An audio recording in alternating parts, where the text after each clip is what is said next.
Hi friends, நம்ம saree வாங்கும்போது அந்த சாரியில் வந்து ஒரு ஓரம் முந்தான ஓரம் வந்து ஏதாவது டிசைன் வச்சு இந்த குஞ்சமெல்லாம் போட்டு தருவாங்க. அப்படி இல்லைன்னா நம்ம கூட குஞ்சம் போடலாம். நம்மளுடைய சேனலுக்கு கூட ஒரு குஞ்சம் எப்படி போடுறதுன்னு ஒரு வீடியோ கூட போட்டிருக்கிறேன். இன்னொரு சைடில் வந்து ப்ளவுஸ் வந்து துணி வந்து அது கூட அட்டாச் ஆகிருக்கும். அப்போ அதை நம்ம கட் பண்ணி எடுக்கும்போது அந்த இதை வந்து நம்ம தைக்க வேண்டியது வரும். உள்ளாடி இருக்கிற பகுதி அந்த இது தைக்கிறதுக்கு நம்ம கூலி கொடுக்கணும். அதை எப்போ தைச்ச தருவாங்கன்னு சொல்லிட்டு வெயிட் பண்ணணும். இதெல்லாம் இல்லாமல், நூல் இல்லாமல், ஊசி இல்லாமல், தையல் மிஷினே இல்லாமல் நான் வந்து ஒரு ஊதுபத்தி வச்சு உங்களுக்கு வந்து அந்த ஓரத்தை எப்படி சூப்பராக ரெடி பண்ணுறதுன்னு சொல்லி தான் காட்ட போகிறேன் இந்த வீடியோவில். அதுக்கு அந்த ஓரத்தை வந்து நல்லா கட் பண்ணிவிடுங்க சமமாக. அதுக்கப்புறம் ஊதுபத்தி எடுத்து இந்த மாதிரி தீயில காட்டி அதுலேருந்து அந்த கனல் வருதுல்ல, அந்த கனலை வந்து நம்ம ஓரத்தில் இந்த மாதிரி தேய்ச்சி விடணும். தேய்ச்சி விட்டோம்னா சூப்பராக அந்த ஓரம் வந்து ரெடி ஆகிடும். இதிலேருந்து நூல் வந்து பிரிஞ்சே வராது. நீங்கள் வந்து ஊதுபத்தி வாங்கினீங்கன்னா இல்லை புது saree எடுத்தால் இந்த மாதிரி ட்ரை பண்ணி பாருங்கள். நல்லா மெதுவாக ஸ்லோவாக இதை பண்ணணும். ஒரே லைனில் அப்படியே இழுத்துட்டே வரணும்.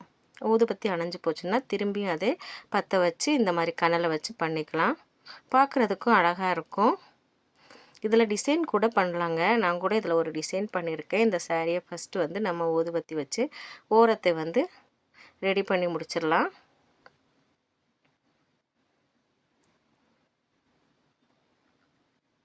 கொஞ்சமாக அந்த கனலில் தான் பண்ணணும். ஊதுபத்தியோடைய அந்த கனலில் தான் இதை பண்ணணும்.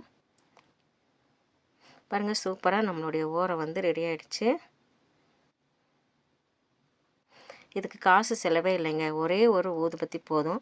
ஊதுபத்தியில் கூட பாதி மீதி தாங்க வரும். பாருங்கள், நான் இந்த சாரியை வந்துட்டு ஓரம் வந்துட்டு இப்போ ரெடி பண்ணி முடிக்க போகிறேன்.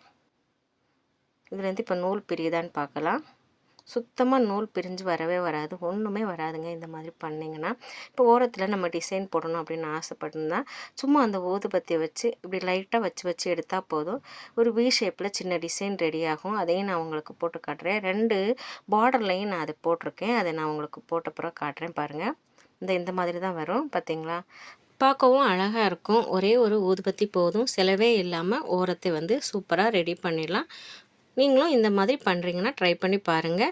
பார்த்து பண்ணணும். ஏன்னா வந்து கனல் வச்சு தான் நம்ம இதை பண்ணுவோம். சாரியில் படாமல் பார்த்துக்கணும். ஓரத்தில் மட்டும்தான் பண்ணணும். வீடியோ பிடிச்சா லைக் பண்ணுங்கள். நீலக்கடலோடு இணைய சப்ஸ்கிரைப் பண்ணுங்கள். நன்றி.